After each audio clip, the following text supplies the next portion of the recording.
Ah, the legend of Atlantis, one of my favorite legends. Like most legends, people are still telling the story of Atlantis today. Some people are even looking for clues to find out if this legend was true. The story of Atlantis is as old as time. Once a great metropolis, Atlantis was a major city. Suddenly, the city was lost to the depths of the ocean in a terrible disaster. History as we know it says the story of Atlantis started with Plato. Let's have a Play-Doh party! Yeah! No, not Play-Doh. I mean Plato, the Greek philosopher. Plato is considered to be the father of modern thinking, but he was also a great scientist and a mathematician. Now, where was I? Oh yeah, Atlantis. The legend says that Atlantis was a major world power, but it was suddenly destroyed, buried deep in the ocean. Most people think the legend of Atlantis as told by Plato was simply a story. But in 1965, NASA discovered the Eye of the Sahara, sometimes called the Richat structure. This is a group of giant circles that measure 25 miles across. Some people believe this area is the original location of the real Atlantis, and they think asteroids from outer space destroyed the city, and that it was flooded with water from the nearby Atlantic Ocean. Atlantic. Atlantis. What a coincidence. What do experts say about the legend of Atlantis? And what do they know for sure? To find out, join me and we'll learn about it together in today's reading, The Lost City of Atlantis.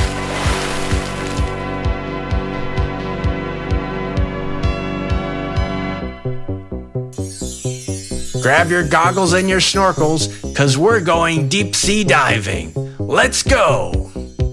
Long ago, the Greek writer Plato wrote about Atlantis, an island that sank into the sea. In his story, the people of Atlantis were very rich, but they were also very greedy. They wanted too much, so they lost everything. Do you know the words in bold? Let's match each bold word with its definition. Which word means went underwater? Yeah, that's the word sank. Which word means having a lot of money? It's the word rich.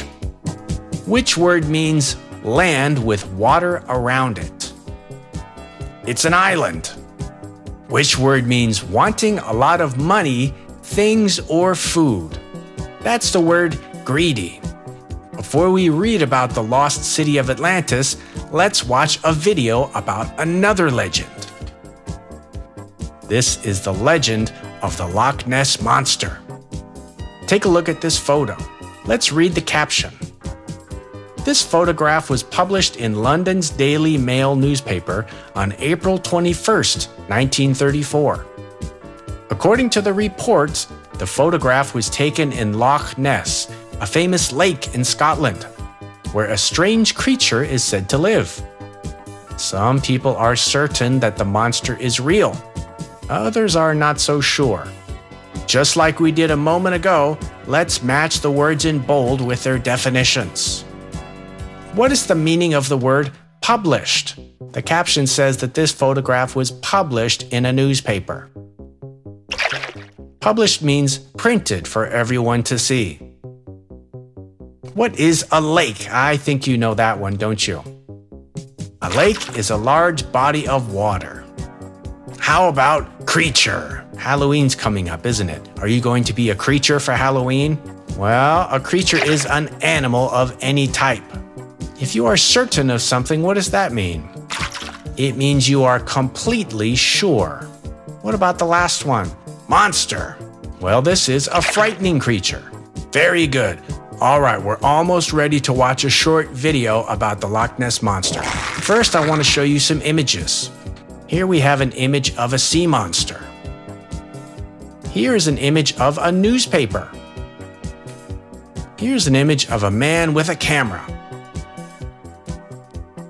This image has a caption that says the Loch Ness story continued to grow. Here we have the actual photo of Nessie, the Loch Ness monster. And there's a picture of a boy, Christian Sperling. Now what I want you to do is remember these images, and after the video I'm going to ask you which image came first, second, third, fourth, fifth, and sixth in the video.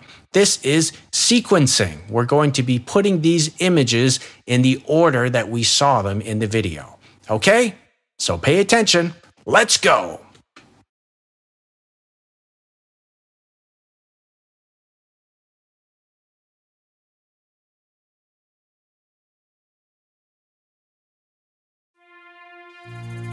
Loch Ness, a lake in Scotland, is an area of great natural beauty, but it is perhaps best known as the home of a monster called Nessie. Nessie has a long history going back more than 1,000 years when people first reported a strange movement in the lake.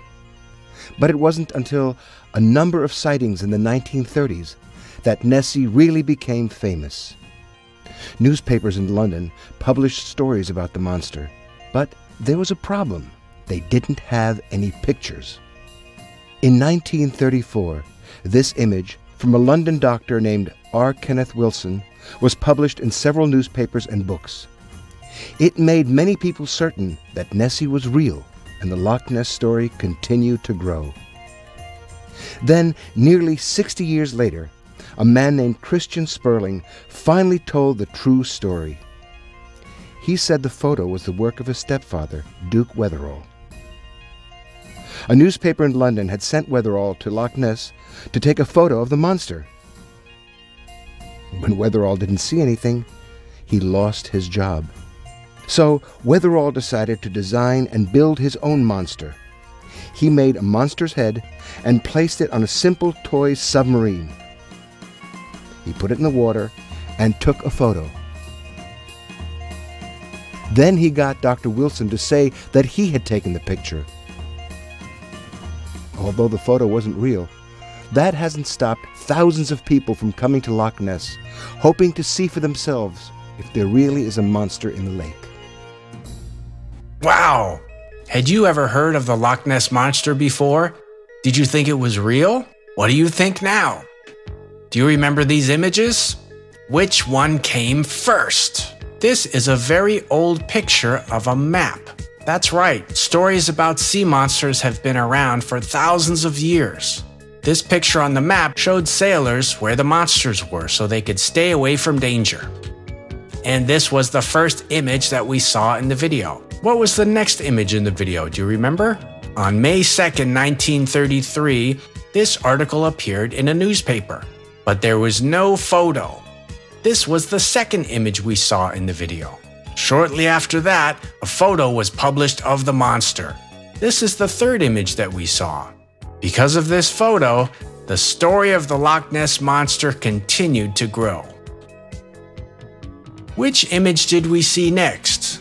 We saw the image of Christian Sperling, the stepson of the man who took the photo.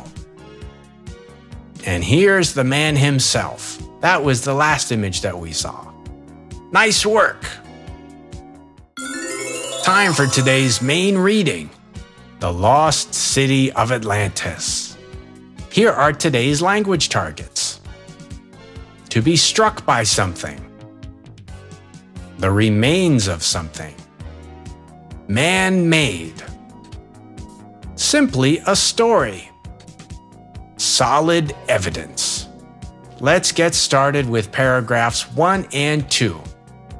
Most people have heard the story of the lost island of Atlantis. But is any part of the story true? Over 2,000 years ago, the Greek writer Plato wrote about Atlantis, an island in the Atlantic Ocean. The island's people were very rich.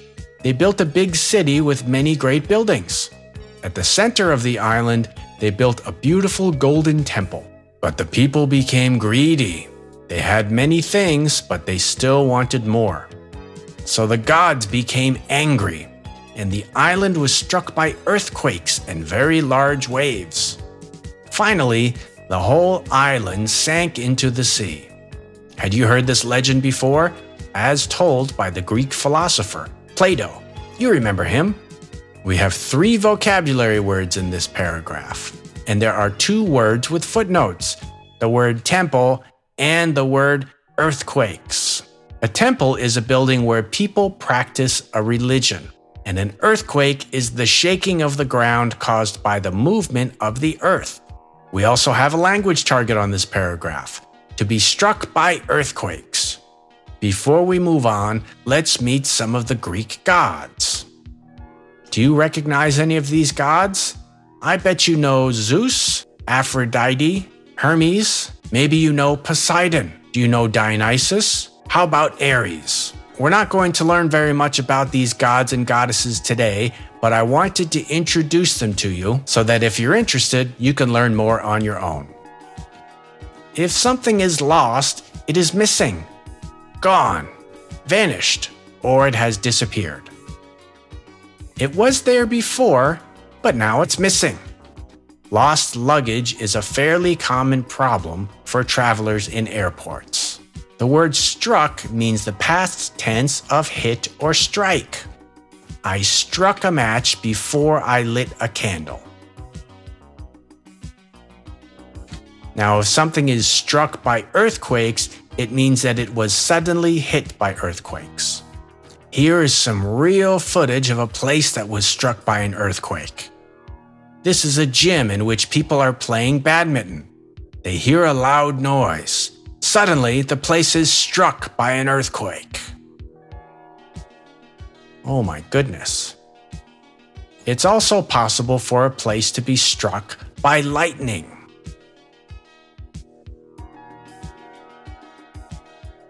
If you're struck by love, it means you suddenly fall in love with someone or something.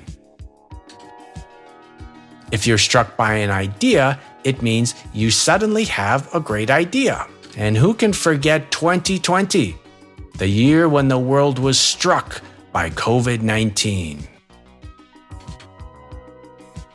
Some people believe that Atlantis was struck by an asteroid, which could explain why no one can find the remains of the ancient city. Have you ever been struck by a bad smell? Let's practice. If you are struck by something, it means you are hit suddenly by something. A place can be struck by earthquakes, storms, or lightning. Have you ever been struck by something? What was it? The word finally means after a long time or at last. Have you ever been stuck inside your house for a long time? How did it feel when you were finally able to play outside? Paragraph 3. Many explorers have looked for Atlantis. In 2004, explorer Robert Sarmas reported finding the remains of a city under the sea near Cyprus. However, Sarmas and other scientists later found out the structures he found under the sea were natural, not man-made. Let's take a look at this footnoted word, remains.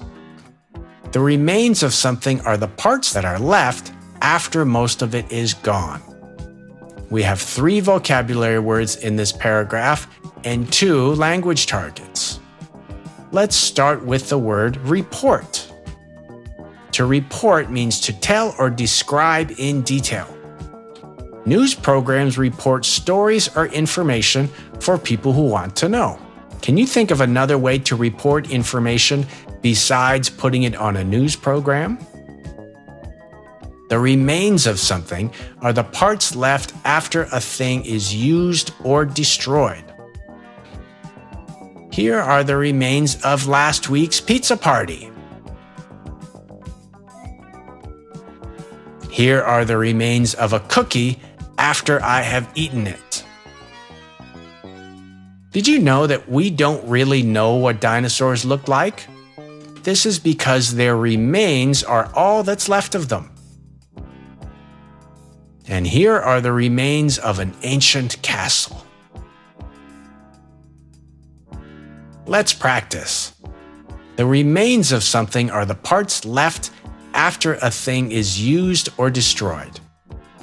Do you imagine the remains of Atlantis might look something like this? A structure is something built from parts, especially a large building. Take a look at these structures. Look closely. Can you see what they're made of? They're made of toothpicks. That's right. They're made by this man, Stan Monroe. He's a toothpick engineer. Stan has built Toothpick World. He has made structures of many of the world's largest sites out of toothpicks. He's made baseball stadiums, airports, towers, skyscrapers. If you can think of it, Stan has probably built that structure. Stan's a very interesting guy. If you get a chance, you can go to Toothpick World, or you can see some of the structures Stan has built in museums around the world. Stan's toothpick structures are famous, and I bet you can see why. If something is natural, it means it is occurring in nature or happening by itself.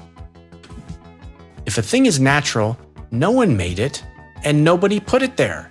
It just happened by itself. These beautiful lights are called auroras. They are real and they are completely natural. The name of an aurora changes depending on its location. Auroras that are closer to the North Pole are called aurora borealis, or northern lights. Auroras that are closer to the South Pole are called aurora australis, or southern lights. They are all completely natural. Many things in our world are man-made. Here are just a few of them. Cookies, clothes, spaghetti, tattoos, hats, food art, spaghetti machines, more cookies, oh Christmas, origami, gymnastics, broccoli, no, not broccoli, broccoli puppets, satellites, and a personal favorite of mine, pencils. All of these things are man-made, and that means they are made by people. Hey, I have a question for you. What man-made things can you see in this image? Take a moment to look. That's right, I see some artwork, I see some clothes. Here's another question. What is the most important man-made object you can think of? I know, TV. No. Bacon. No. Medicine? Hooray! Yeah, that's a good one. Paragraphs 4 and 5. Many people think Atlantis is simply a story. The purpose of the story is to teach people not to be greedy. Richard Ellis wrote a book about Atlantis in 1999. He says there is not a piece of solid evidence for a real Atlantis. So was the island real or not? We only know one thing. The mystery of Atlantis will be with us for a long time. Let's take a look at this word, evidence. The footnote says, evidence is anything that makes you believe something is true. We have two language targets on this page, simply a story and solid evidence. If something is simply a story, it means that it is not real. It's made up. Janice loves the outdoors. She was super excited to go camping with her friends for the weekend. On the last night, her friends told scary stories around the campfire. Janice heard the tale of Scorchy, the flaming sock monster. It was so scary, Janice couldn't sleep for a whole week.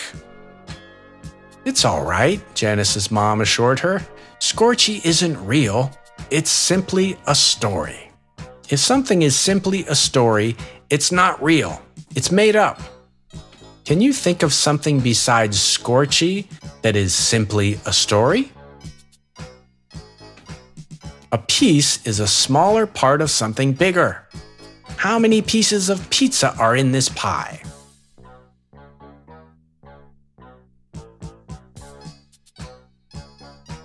How many pieces of pizza can you eat? Evidence is a reason for believing something is true. Police use evidence to solve crimes. Solid evidence is evidence that is very trustworthy and convincing. As mentioned, police need solid evidence to solve serious crimes. Solid evidence can be used to prove that something is true without a doubt. Let's look at another example. You've just finished making a beautiful cake for your mother's birthday. You want to rest a while before your mother comes home. But while you are resting, someone went into the kitchen and ate a piece of your mother's special birthday cake. Who did it? How are you going to find out who it was? You are going to need solid evidence. What kind of solid evidence are you going to look for to find the culprit? Let's practice. Solid evidence is evidence that is very trustworthy and convincing. It can be used to prove that something is true beyond a doubt. What kind of solid evidence would be needed to prove that Atlantis was a real city? How would you go about finding it? Nice work, you finished the reading. It's time for today's discussion questions. Do you think Atlantis was a real city, or was it simply a story? Ooh, this one's tough to answer. I'll let you go first.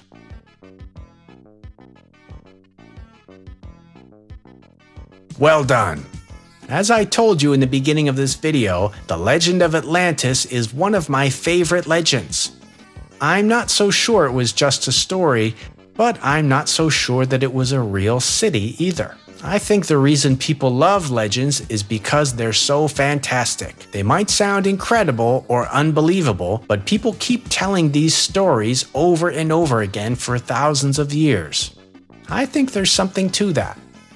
Maybe Atlantis was a real city, but I don't think there's any solid evidence to prove it. Not yet, anyway.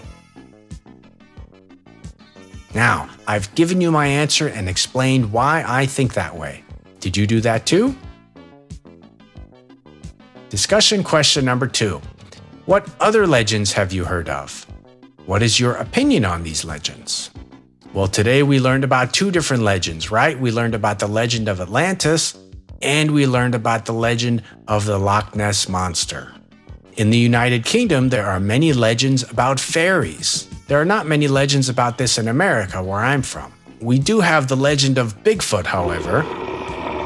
What do you think people can learn from legends like these? That's another good question. I think every legend teaches us something different. From the legend of Atlantis, I think one of the things we can learn is not to be too greedy. If we're rich or powerful, we shouldn't misuse our wealth or our power. What do you think we can learn from the legend of the Loch Ness Monster? Time for the critical thinking questions. If Atlantis were finally discovered today, how do you think people would react? That's interesting. I'm not sure. I guess people would react in a big way at first. Everybody would be really excited about it. I bet lots of people would try to visit the site of Atlantis. Do you think people might start to forget or not care as much about Atlantis after time? Well, what's your opinion? How might such a discovery change the world we live in? If Atlantis were discovered, it might change the world because it might prove that earlier civilizations who lived long before us had access to things like technology. And if a legend like this were proven to be true with solid evidence, it might change the way people look at other legends. That's just my opinion. What do you think? Time for today's reading skill. Today's reading skill is skimming. You skim when you look quickly at the whole reading to see what it is about. You do not read every word. Instead, look at the title, headings, photos, and captions. Read the first line of each paragraph and quickly read the conclusion. Skimming is different from scanning. Scanning is reading all the text quickly but carefully to find words or information. This person is scanning the pages of a poetry book to find information. He will look quickly but carefully at all of the words. But today's reading skill is skimming. Skimming is looking at the whole reading quickly to see what it's about. Like this man, he's probably looking at the titles, headings, photos, and captions until he finds what he's looking for. Aha! Ah, I think he's found it. Look at these reasons for reading. For each reason, should you skim or scan? Check the correct boxes. Okay, it's practice time. Get a pencil and a piece of paper and write down 1 through 4. Write 2 boxes for each number. Skim or scan. What would you do to see if a story is funny or serious? What would you do to find the names of countries mentioned? What would you do to find a quote by a scientist? And what would you do to see how the author feels about a topic? I'll give you some time to do this on your own, and then we'll check our answers together. Ready? Go!